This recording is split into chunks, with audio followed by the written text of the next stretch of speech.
Hey everyone, welcome to the Inheritance of Hope podcast. Today we're going to do something a little bit different than the usual interview with someone who has been involved with Inheritance of Hope. We're going to switch it up a little bit. We're going to pull clips from previous episodes, so you'll still get to hear from plenty of people who have either been a family served or a volunteer or a donor. And we are going to highlight some of the things that has already been shared on this podcast, highlighting the impact of donor dollars. If you are not aware, today is Giving Tuesday. It's a big day where we get to just see the generosity of people who have a heart for hurting people. And we just have so many amazing stories of what those dollars do and how your dollars are at work, with real life testimonials from people who have actually been impacted by it. So I wanted all of you to not just take my word for it. You get to hear from multiple people who are deeply impacted by the work that Inheritance of Hope does.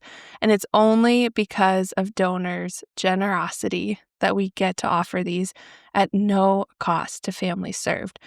So you're going to hear some of the testimonials. We kind of pieced together this beautiful episode. It's going to be a little bit shorter today, but it's just a wonderful display of what it means to be involved with Inheritance of Hope as a donor. Because we hope and pray that if you are a donor, you get to experience the love of Christ in a unique way, right?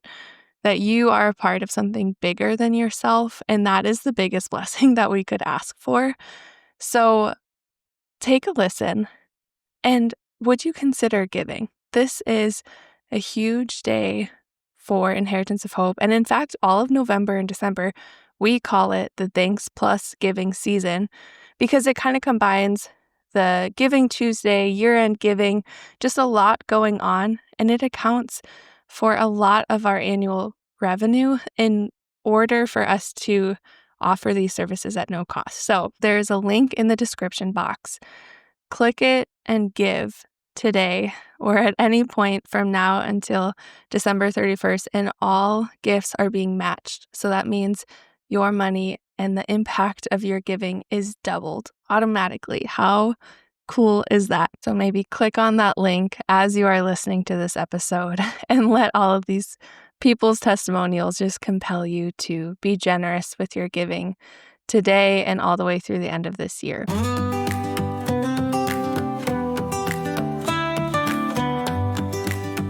Welcome to the Inheritance of Hope podcast. Every day, 562 children lose a parent to terminal illness. They shouldn't have to face that alone. You can pretend to avoid the painful realities of illness, grief, and death, or you can deal with the real stuff in caring community. On the podcast, people in Inheritance of Hope's community share raw, personal stories of pain, trials, and the shadow of death, which are also stories of joy in terminal illness. Find more Inheritance of Hope community at inheritanceofhope.org.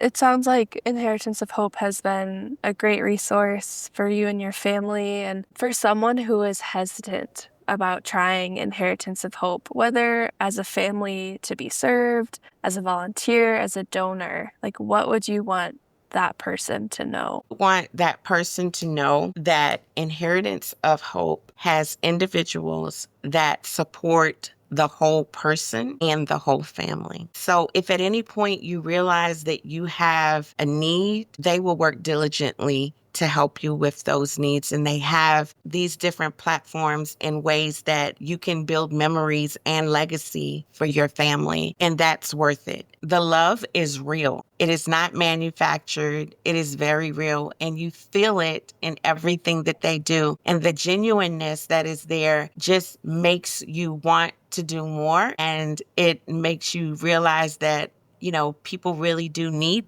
this type of service. And I'm one of those people that's just extremely grateful that Inheritance of Hope exists and that the types of programs that they do really speak to the needs of my heart and things that I want to leave my family. I don't want to be forgotten. And Inheritance of Hope has given me several ways through the Legacy Retreat as well as the Legacy Video to allow me to leave things with my family that they can cherish forever. I think that is one of the most beautiful things about that moment in my life. It really was a turning point in what it actually meant to serve, because when you go and you want to serve these families, you really don't expect all that they're going to be giving to you. They are just such beautiful people. And the fact that they were willing to open up their hearts to someone they did not know was just, it's a testament to who they are as human beings. Yes. Yeah, I feel like that plays into so many previous episodes. We've had like Paul and Ellen Benson talking about how they show up and they feel ill-equipped, but they are so blessed, and it doesn't even feel like a sacrifice to like give financially or show up to another retreat or like get connected to this other family.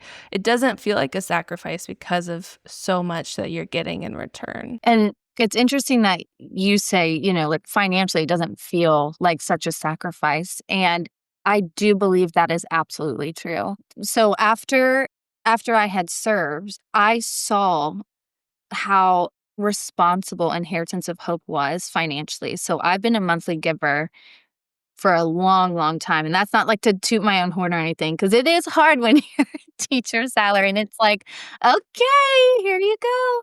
But it was well, obviously I have my beliefs about all of our money, Paul's and my money, belongs to the Lord. So everything is his. So what I do with it is a stewardship and an honor back to him. And we both just could not imagine withholding that from giving to Inheritance of Hope when we see the fruit of the labor of all that is done, when we see the impact and the change and the kids and really the impact that Inheritance of Hope has on the whole family, and watching these children find other kids who know what they're going through.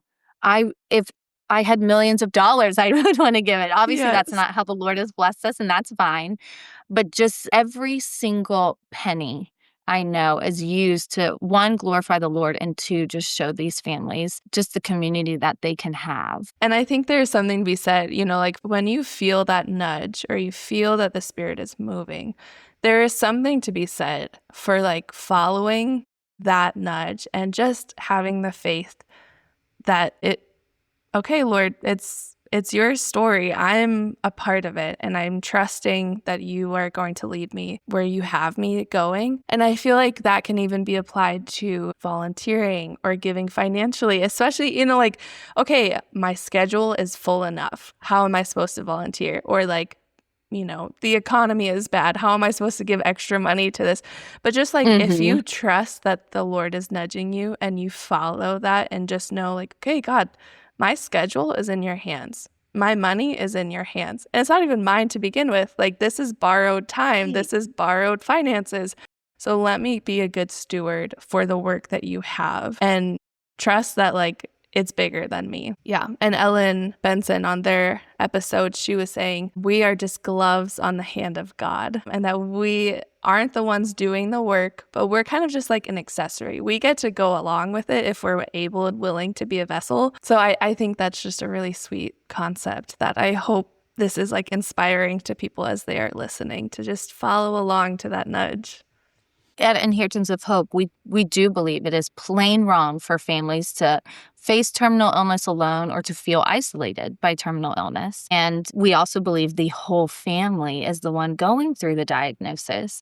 There are so many families who are facing this. 562 children, I know we use this a lot, will lose a parent today to terminal illness. And that should spur us on. It shouldn't make us shrink back like, oh, it's so many. Well, yeah, my God's bigger than that. So let's go. Like, what can you do to help make that change? Because we all play a part in it. Mhm. So financially partnering with us truly makes this happen. And you can look on our website and see where every dollar goes. Like, we've got our pie chart, and we have wonderful leadership who are led by the Lord, and you can see the percentages of what your money goes to. If you have something to give, show up with it and see how the Lord will multiply it. Like the fish and the loaves. Like, show up with little and the Lord will turn it into much. What would you say to people who are listening who feel like, yeah, why me? What would I have to give? Like, what would you say to prompt them to get involved with Inheritance of Hope? And if maybe they're not ready for that, to just like give generously, or just generally giving of resources if they feel like they're still not propelled to do so. Well, first of all, I think that financially, it's a very well-run organization. I don't think there's a lot of waste, if any waste, but I just think that I like to see so much go to serving the families, so much of my dollar.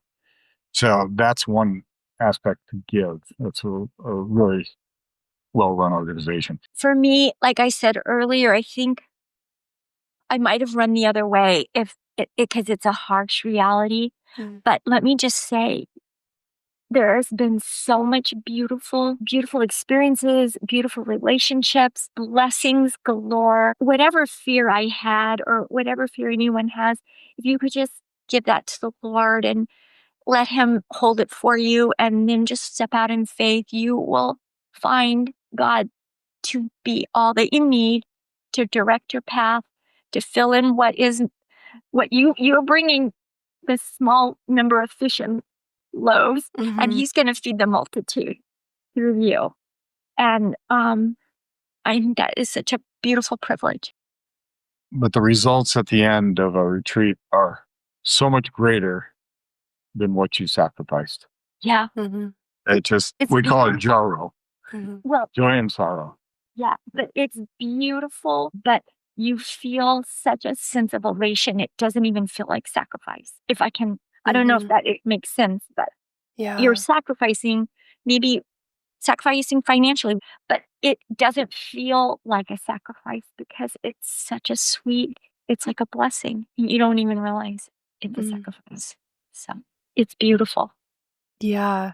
Yeah, I've heard people on staff talk about retreats. Like, you will never get worse sleep in your life. You will never feel more exhausted, more tired, and you will never feel as fulfilled and like joy filled and just excited than you will on a retreat. You're going to need a lot of caffeine to keep going, and you will leave feeling like more full than ever before. And I think, like you said, whether it's sacrificing your strength, pushing a wheelchair up a big hill, but then feeling like that couple got to hold hands that whole time, or giving generously is like, yeah, that takes stuff out of your bank account, but look what it's actually giving to families facing some of the worst moments of their life.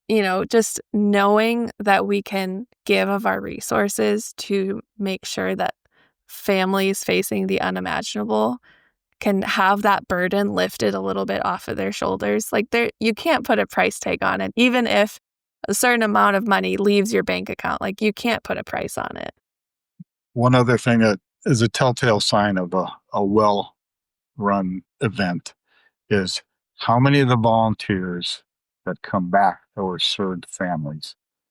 The kids from a family, surviving spouse, whatever, they come back to serve because they saw such a value in it. Also, I know, Paul, you mentioned like some of the nitty-gritty numbers and like the percentage that goes directly to families. If you're at all interested in any of the financial statements or some of those nitty-gritty details, reach out. We can for sure, we have all of that on hand. Or reach out if you want to get plugged in and serve and be a part of this, because obviously Paul and Ellen are great examples of what it looks like to be a part of the Inheritance of Hope community and family as volunteers and donors and just people who love people well. So if you are listening, I hope you feel prompted to do the same and go to the Inheritance of Hope website or email me at podcast@inheritanceofhope.org and we will get you plugged in because there's room for you at the table and we need you. So I hope you feel prompted. Do it. Yes. Just do it. Do it.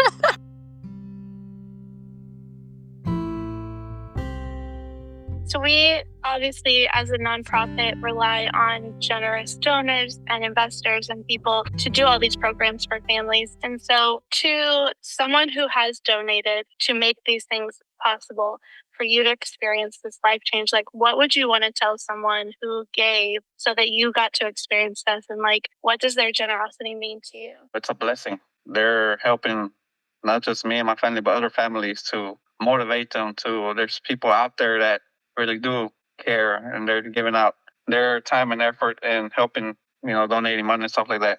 And it helps a lot of people knowing that, they're not by themselves. You might not have help from your family or friends, but you got people donating that care.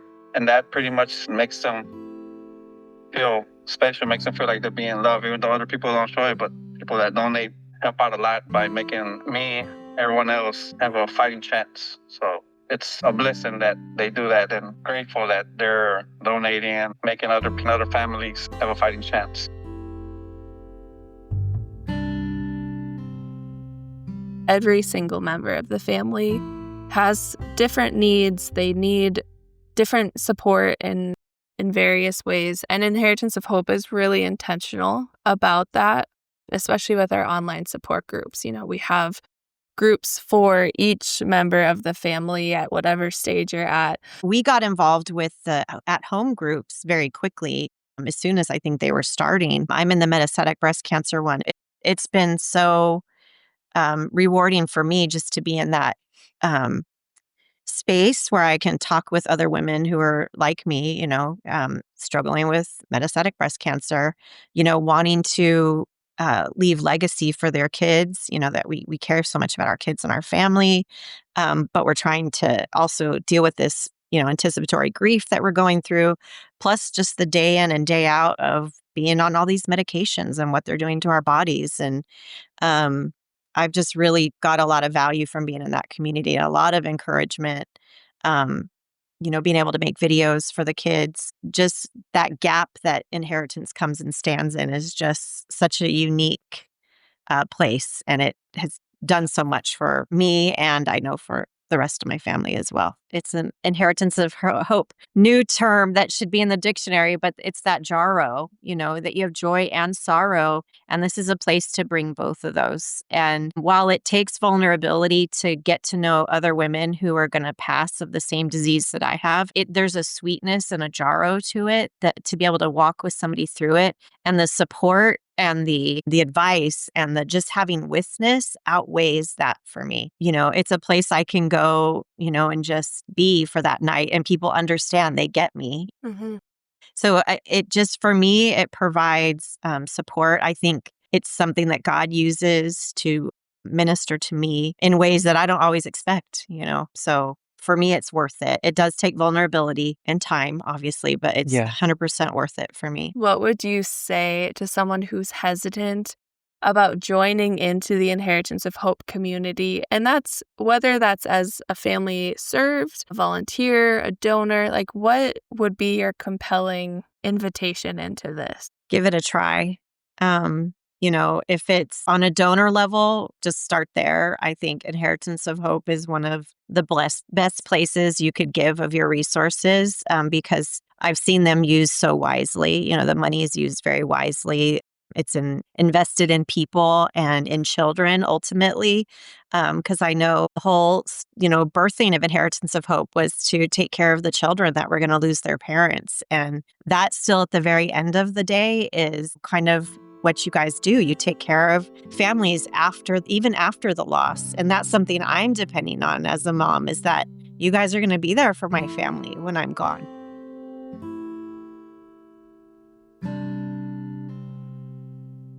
If that is not a compelling invitation to give, I don't know what is.